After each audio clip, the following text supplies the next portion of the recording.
The wind came low off the hills, a dry rattle in the cottonwoods that skirted the McKay property line. Mornings out here didn't bloom, they bled. A slow light stretched across frostbitten pasture and broken fence posts. The land was still asleep, but Ethan McKay had already been up for 2 hours, digging a trench to divert water that hadn't come in 6 months. He worked as if the earth owed him something. His right hand was knotted stiff from a break that healed wrong after a bull took him down 3 years ago. That bull was dead now. So was the herd. Drought took the cattle, infection took his wife, and the Lord took whatever hope Ethan once carried. What he had left was a house too quiet and boots that didn't wear out fast enough. That morning, after turning the spade into hard clay and thinking about setting fire to the whole barn just to feel something warm again, Ethan rode to town for salt and nails. He avoided conversation like a sickness, answered only what had to be answered. His hat brim was low, his eyes lower. He didn't hear the girl crying behind the rail depot until he was nearly on top of her. She was sitting on a steamer trunk, bent forward, her face hidden by the bonnet she hadn't taken off, her shoulders hitched up like a bird too cold to fly. Around her were two parcels wrapped in wax cloth and a small wooden box painted with blue flowers faded by sun. She heard his boots, stilled, and then straightened, not wiping her eyes. He knew her type, mail order, left behind. Most men didn't want a bride who came with a flaw already stitched into her gait, and this girl had a limp so soft it took watching twice to notice. She stood to meet his gaze and didn't flinch when she saw how ruined his face was on the right side, a branding accident or a bar fight depending on who you asked. The skin there stayed red year-round, as if still seared. "Name?" he asked. Her mouth twitched. "Clara." "No last name." She shook her head once. "Don't need it." He nodded. "You eat?" "No." He looked back toward his horse, then toward her trunk. "That all yours?" She nodded. "You got anywhere else to go?" "No." "Then come on." She didn't ask his name. She only gathered her things and followed him like a dog that had known enough kicks to tell the difference between a boot and a hand. It took her 5 minutes to get on the horse behind him, stiff from travel and favoring the leg. He felt her hesitate before placing her hands lightly on his sides. The ride back was wordless. The land rolled out empty in all directions, a flat hush hanging over everything.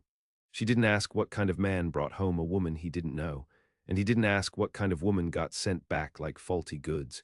They rode under the weight of things not spoken. The house was squat and gray with wind damage on the eaves. Inside, it smelled of cedar, leather, and grief.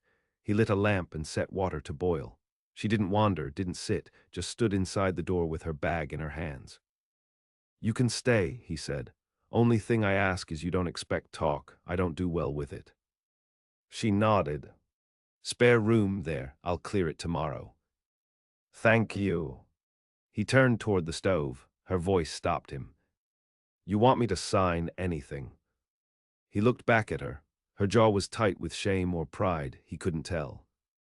"Don't need to," he said. "We're married now." She blinked once. He could see her swallow. They said nothing else that night. Clara kept to the kitchen at first.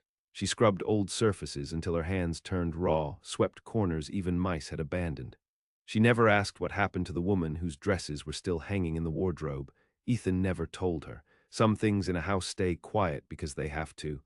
The dead have their own gravity. She cooked well, though she didn't eat much, walked slowly, favoring the left leg, but never sat down while working. Ethan watched her sometimes when she was kneeling by the hearth or hauling water from the pump, not out of interest, but curiosity. He had expected less backbone. A girl that got sent back wasn't supposed to look you in the eye. One night the pump failed. Clara brought in a pail of muddy runoff and a set of tools wrapped in oilskin.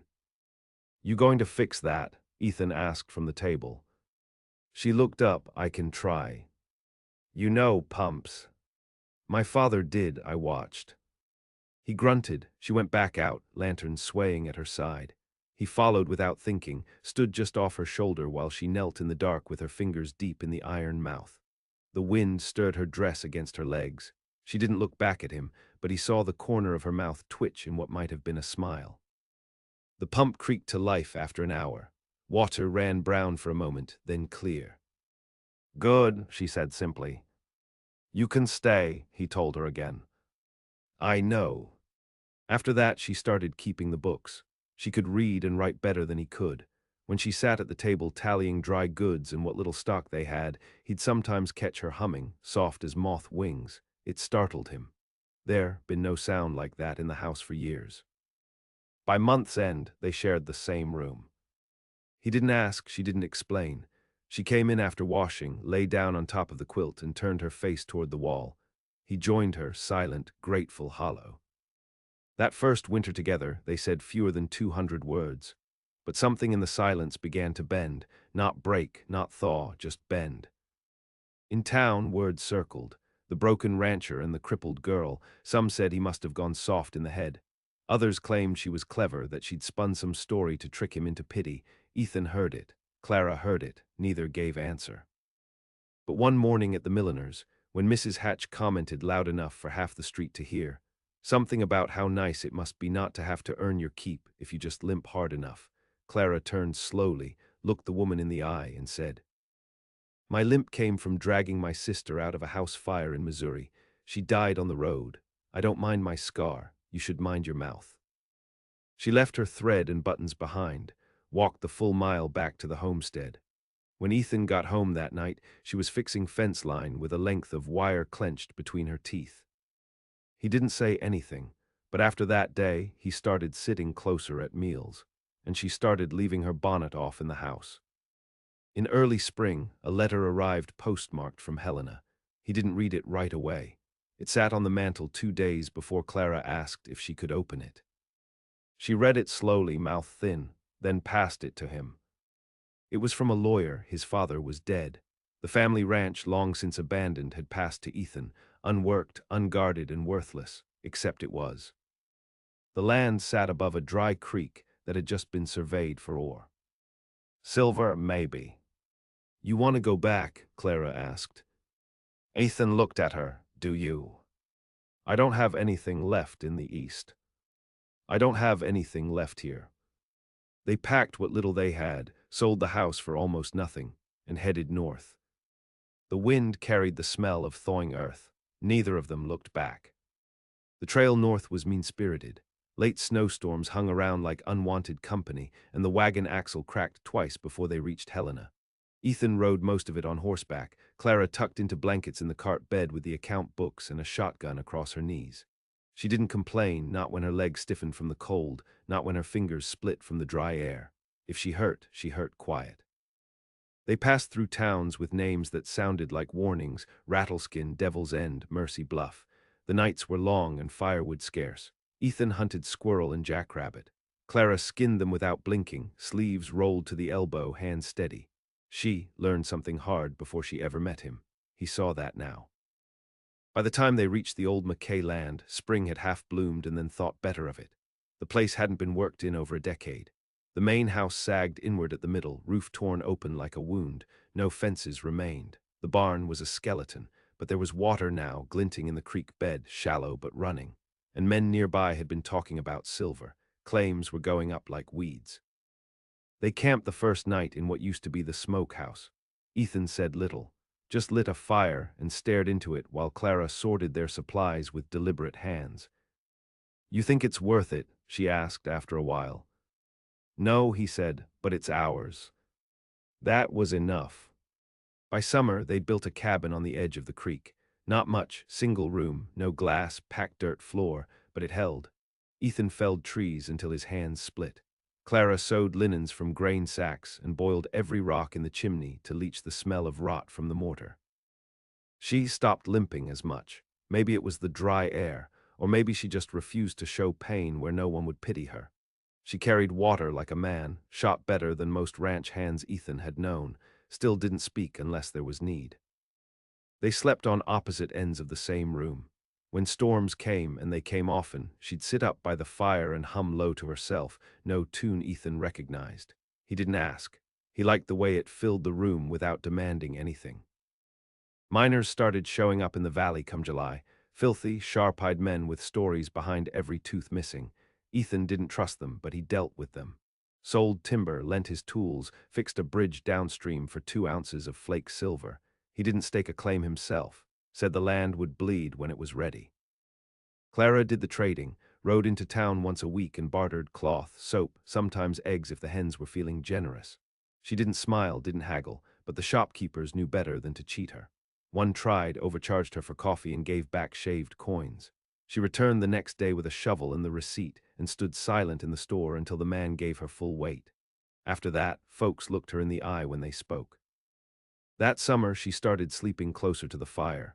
Some nights when she didn't think he was watching, Ethan would see her rubbing her left thigh, teeth clenched, scar tissue probably, nerve damage. He wanted to ask what happened, where the limp came from truly, but never did. They made a life without the past. Still, silence has weight. One evening she handed him a letter, yellowed and sealed in wax. "It's from before," she said. "You can read it if you want." He took it, held it a long while, then handed it back. "I don't need to." She nodded, tucked it into the wall behind a loose board, and that was that. Autumn arrived with blood in its teeth. The ore rush brought lawless men. 3 drifters came through one night, claiming to be looking for a place to sleep. Ethan turned them away, but they circled back after dark. He woke to the sound of glass breaking, though there was no glass, and Clara whispering his name through the dark. He got up slow, took the rifle. The first man died in the doorway. The second ran when Clara fired a warning shot that took bark off the pine he was hiding behind. The third tried to use her as cover, grabbing her from behind near the well. Her left leg gave, but not before she sank a knife into his side. They buried him in shallow ground. That night, Ethan cleaned the blood off her boots while she sat in silence. "You did right," he said. She didn't answer. The next day, they dug a trench around the cabin and posted wire. Clara strung bells from the trees using copper line and carved small crosses into the doorframe, not for protection, for warning. The limp came back worse after that, but she didn't slow. Ethan noticed, for the first time, the callus forming across her knuckles. The way she kept her knife on her body now, not just nearby, she was hardening, and he wasn't sure if it was because of him or despite him. In late October, a man rode in wearing a suit too clean for the road and a face too soft for this country. "Miss Clara Everett?" he asked. Ethan answered the door. "No Clara here." "I have documents," the man insisted. "She was engaged once to a Mr. Davis out of Topeka. The family is pursuing charges of fraud. Seems she took money and never married." Clara stepped behind Ethan, face calm. "That true?" Ethan asked her. "No," she said. "They tried to sell me." The man looked confused. "Ma'am, that's not what." She stepped forward, raised her hand, and pointed to the edge of the creek. "You can turn your horse around now." He didn't. So Ethan shut the door in his face. They heard gunfire 2 nights later, not near but not far enough. A claim dispute turned ugly in the hills. When the fire died down, there were 6 dead and 1 man hanging upside down from a cottonwood, silver coins shoved into his mouth. Clara didn't speak of it, but she sat up that night, staring out the window with the shotgun across her lap. Ethan watched her. Wondered what it took to make a woman carry silence like that, sharp enough to draw blood. She didn't hum again after that night. And when snow came early, she didn't stop walking the perimeter, even when her limp turned to a stagger. Whatever she was becoming, she wasn't done yet. Winter dug in deep, the kind that turned fence wire brittle and made firewood burn too fast. The mountains went white and the trail to town disappeared under drift and ice. They rationed everything: beans, flour, bullets. Clara cut old curtains into bandages and lined their boots with rabbit hide. The stove never went cold, neither did the fear. One morning, she woke before dawn and found Ethan sitting by the door with a rifle across his lap, staring into the dark as if waiting for something he'd seen before. "They'll come back," he said. "Not those 3, but others like 'em." Clara didn't argue. She wrapped her shawl tight and lit the fire again. By mid-January, the creek froze solid. Ethan hacked a hole through the ice for water. Clara spent hours each day writing in a ledger long entries in neat, looping script. He never looked, but he noticed she only wrote when the wind howled loud enough to cover the sound of memory.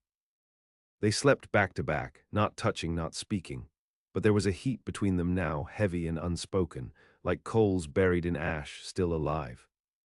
Then one day she fell. She was carrying kindling back from the woodpile, slipped on packed snow and landed hard. Ethan got to her before she tried to rise. Her face was stone. "Don't help me," she said. "You're hurt." She twisted away from his hand. "It's just my leg." He didn't press her, not then. But later, when she tried to stand again and couldn't, he lifted her anyway and carried her inside. She didn't speak, didn't thank him. But that night, when he checked the perimeter, he returned to find her asleep in his bed, jaw tight, arms folded over her ribs like she was bracing for something worse than pain. He didn't move her, just sat in the chair and watched the fire burn low. February brought letters. Miners scrawled notes and nailed them to the fence post near the cabin. They wanted rights, access, passage through the McKay land to reach the southern bend of the creek where new veins had been found. Clara burned the first letter, then the second. The third came with a gold coin inside. She kept that one, didn't spend it, just nailed it to the door above the latch, a warning or a promise. Ethan asked, "You plan on selling?" "No." "You want to run them off?" "No." He waited. "I want them to think I might," she said. "That's enough." He nodded. She knew how to play the long game. That same week, a fire broke out down in the gulch. A claim shack went up with 3 men inside. The snow kept the fire from spreading, but not before it left behind black stumps and blistered stone. No one saw who did it. No one asked. But the coin stayed nailed to the door. And no more letters came. Clara started walking better again come March. She wrapped her knee each morning with a strip of cloth soaked in birch oil, tied it off with twine, and limped less with every passing week. But her eyes had changed. They were sharper now, hungrier.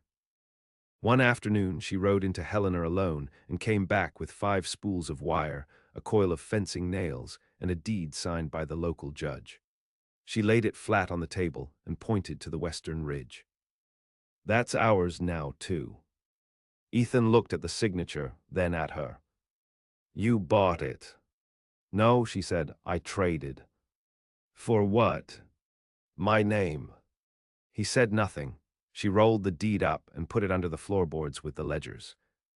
That night she crawled into bed beside him and didn't turn away.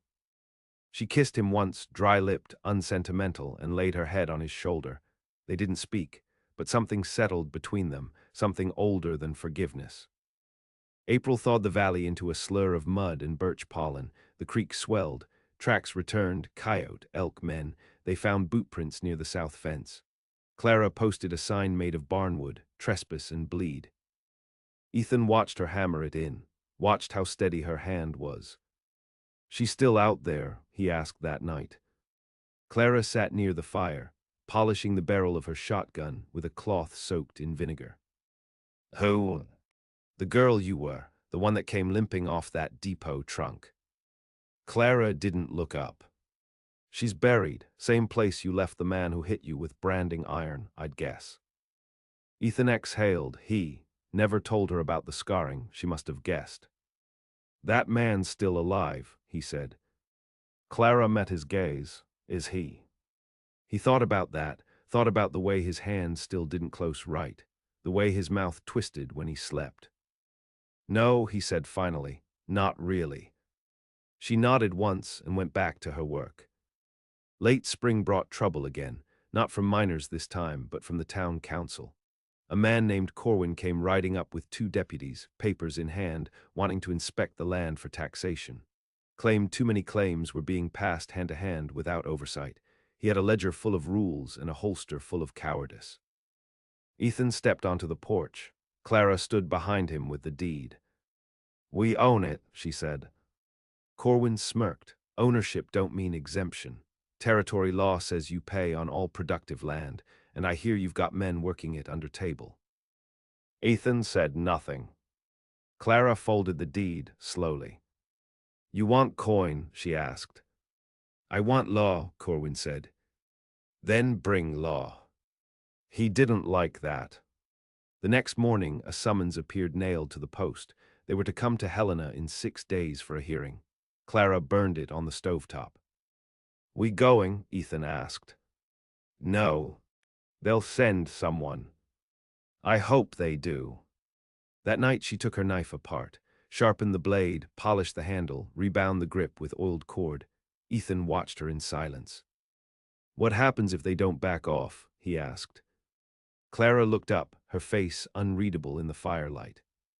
"Then we stop asking." 2 days later, a rider came. Fast, alone, no badge. Clara was the one who stepped out to meet him. They spoke for 10 minutes. Ethan didn't hear what was said, only saw the way her shoulders squared near the end, like she was bracing for something final. When she came back inside, she set a pouch on the table. Inside was a deed, this one for the creek itself, signed over to her. "What did you trade this time?" Ethan asked. "My silence." He nodded. "That man from Topeka." She nodded. "What did he do?" Clara's face was hard. "He married my sister first." Ethan said nothing for a long while. Finally he asked, "What happened to him?" Clara smiled, not kindly. "He's under the same stone she is." He didn't ask more. The next morning they tore down the warning signs. They didn't need them anymore. The creek whispered through the valley come June, swollen with meltwater and choked in places with silver-laced silt. Men still wandered through now and again, still asked questions about deeds and boundaries and claims. Clara would offer them coffee. She'd smile sometimes in that dry way of hers that didn't touch the eyes, but no one pushed her anymore. They all understood something unspoken, that this was a place where blood soaked deeper than water. Ethan built a mill wheel, set it low in the current and fed it slow with a handmade sluice. Clara kept the books, not just for their land but for others too. Word had spread. If you wanted fair numbers and a quiet tongue, you brought your ledgers to the woman with the limp and the eyes like polished stone. They paid her in coin, in sacks of flour, in bullets wrapped in cloth. She never shorted them, but she never forgot a name. When a man named Stoddard tried to forge a secondary claim on the East Ridge, Clara rode to his tent at dusk and laid his own fake signature in his lap. Said nothing. Just stood there until he folded it up, nodded, and packed before dawn. Ethan saw less of her after that. She was always off somewhere, checking boundaries, delivering receipts, redrawing maps with the surveyor. But when she came home, she left her boots beside his. She always came back. One night after too much smoke and too little rain, she stood in the doorway and looked out over their land. Said, quiet as breath, "You think we earned it?" Ethan didn't answer right away. "I think we outlasted it." That seemed enough for her. In July, a boy showed up at the edge of the property. No older than 16, rag-worn and hollow-eyed, cradling one arm against his chest like it was broken. Clara found him half dead under the cottonwood. She didn't call Ethan. She carried the boy into the cabin herself, laid him on the floor, and set to cleaning the wounds without asking his name. His forearm had been slashed deep, clumsily stitched with twine, already infected. Ethan came in to find her with both hands covered in blood, jaw tight, eyes sharp. "We're keeping him?" he asked. "Not a stray dog," she muttered, not looking up. "But yes." They worked in shifts over the next 2 days. The boy burned through fever, thrashed in his sleep, said names they didn't know. Once he whispered, "She told me I'd be safe." When the fever broke, Clara made broth from bone and herbs, fed him slow. He wouldn't meet her eyes, wouldn't speak, but he didn't try to leave. After a week, he told them his name was Jonah. She didn't press for more, neither did Ethan. Jonah stayed on, limping worse than Clara ever had, but with enough strength in him to fetch water, chop wood, fix hinges. He watched Clara like she was some kind of creature made from grit and smoke, and maybe she was. One day he asked, "Why'd you take me in?" She paused in her writing. "Someone has to stop the bleeding." That was all. August brought fire. Not wild, but set. The northern ridge lit up red one morning, black smoke clawing the sky. Someone had torched 2 claim tents and left a warning scratched into the bark of an aspen. "This land ain't clean." Clara read it once, burned the tree, then rode into Helena and didn't come back for 2 days. When she did return, she carried 3 things: a length of barbed chain, a notarized map with every Mackay boundary underlined in ink, and a look on her face that Ethan hadn't seen since that first day by the rail depot. She gave Jonah the chain, gave Ethan the map, said nothing about the bruises blooming along her ribs. But that night she sat on the porch and took Ethan's hand for the first time in plain sight. Jonah watched from the fence post, silent. "We're being bled," Ethan said. She nodded, then it's time to close the wound. Word spread fast after that. Claims got formal, boundaries turned teeth-sharp. A few men left the valley entirely, others stayed, but they spoke Clara's name with care now. No one questioned the land anymore. Ethan and Clara rebuilt the mill with steel braces. Jonah learned to track deer and shoot straight. They took in 2 more boys that winter, orphans from the burned-out camps, eyes full of soot and fear. Clara gave them names, taught them to read deeds, not just hold rifles. They weren't building a home, they were building a keep. Helena sent another representative. Not a judge this time, but a woman, thin, pale, eyes hard. She asked Clara for a ledger. Clara handed her 3. The woman looked over the pages, frowned. "Why do you keep such exact records?" Clara answered, "So no one forgets." She meant more than the land. Snow came early again, but it didn't stop the work. Jonah dug irrigation trenches. The younger boys learned to trap. Ethan taught them how to hold an axe without breaking a wrist. Clara oversaw everything with a quiet that made men nervous. One night after the boys had gone to sleep, Ethan and Clara sat beside the fire and spoke soft. "You think we'll keep it?" he asked. "This place?" He nodded. She thought a long time. "We might, if no one forgets what it cost." Ethan looked at her, not the limp, not the knife, not the eyes hardened by betrayal or the scars she never named. Just her. He reached for her hand again. She let him. And for the first time, he thought maybe what they had was something that couldn't be burned out or bought up. Something deeper than vengeance. Something earned. Spring bled out slow the year the flood came. The creek rose heavy in the night, swollen from a week of rain thick as oil. Jonah was first to hear it, churning louder than it should, licking at the stones with hunger. He roused Ethan with a shake to the shoulder. Clara was already up, pulling her boots over bare feet, hair braided tight like she was going to war. The dam upstream had split, not all at once but in slow failure. Men had cut corners the summer before, tried to brace the sluice gate with rotten timber and prayer. It didn't hold. By morning, half the southern ridge was under water. One of the boys, Tommy, not yet 12, stood chest-deep in the flood, clutching a goat under each arm, crying without sound. Ethan waded in after him. Clara built a fire high on the ridge and burned damp green wood so the smoke would guide any others left stranded. They lost the sluice mill, lost the back fence. The garden was gone, churned to black mud, but the cabin held, the boys held, Clara held. And when the sun broke over the soaked plain and lit the valley gold, she stood with her arms crossed over her chest, watching the water recede like she dared it to take more. Weeks passed, mud dried, what was broken got rebuilt, again. Clara worked quieter after the flood, not slower, just with more pause between tasks, as if something in her had begun to calculate not just what she could do, but what she should. She let Jonah handle the trading now, trusted him to measure salt against seed, to name what they had and what they could spare. And when the younger boys asked about boundaries or who owned which stretch of hillside, she didn't pull out the deed anymore. She took them to the edge and made them walk the lines themselves. "Land isn't paper," she told them, "it's weight." The town respected her now, some feared her. There were whispers she held ledgers on every man with dirt under his nails and sins behind his name. Maybe she did, but she didn't speak of them, and no one dared ask. Ethan watched her move through this world she'd shaped, and something quiet inside him, something coiled and shamed and long-starved, unwound. He no longer asked if she'd stay. He no longer wondered what brought her out west in the first place. It didn't matter. She was here, and she wasn't going anywhere. The letters stopped coming. So did the men with clean boots and forged papers. What Clara had done, how she'd held the line, claimed the ridge, outlasted every bastard who thought her weak, it settled into local legend. Some called her Widow McKay, though no one ever saw a funeral. Others called her Miss Clara, though not one of them had ever been invited to use her name. No one called her Cripple.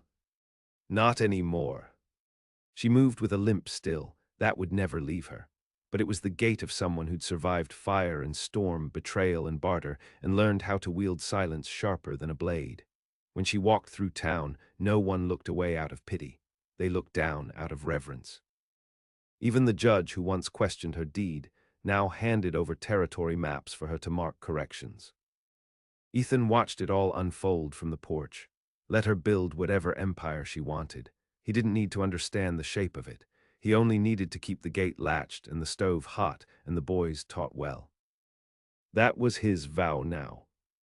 The morning the telegram came, the boys were out chasing coyotes from the chicken yard. Clara read it once, her face unmoved.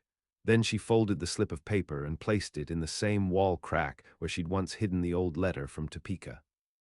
She stood quiet for a moment, then said, "He's dead." Ethan didn't ask who. She turned to him, her eyes dry but heavy. "No blood left to pay," she said. "Not for me." He stepped to her, touched her shoulder. "And what now?" She looked around, at the fence lines and the distant trees, at the boys in the yard and the wheel half-built in the shed. "Now we build." Summer turned to fall. The cabin grew 2 rooms now, a porch wide enough for drying herbs and resting rifles. The boys got taller, stronger. Jonah grew into his name, wore his scars proud, and spoke with Clara's kind of silence. People started sending their own young out to be taught on the ridge, called it an apprenticeship, but they came for more than trade skills. They came for steel. Clara wrote less, talked more, only a little but enough to pass on the weight. The younger ones listened close. They knew what she was. Not just a woman who'd survived the cruelty of men. Not just a rancher who turned scrub land into coin. She was proof. That rejection could be armor. That scars were a kind of scripture. That the weak, once overlooked, once left to rot behind depots and under contracts, could rise, not to forgive, but to endure, to rule, to outlast. Clara limped to the end of every row she planted, carried her burden without apology, loved without needing soft words or clean ends. She'd been given no mercy, and so she asked for none. She gave only what she'd earned. And Ethan, the broken rancher, who'd once dragged his shadow behind him like a chain, knew he had lived long enough to see something holy made from ruin. Not a wife, not just. Something larger. Someone remembered. And together they watched the land keep growing.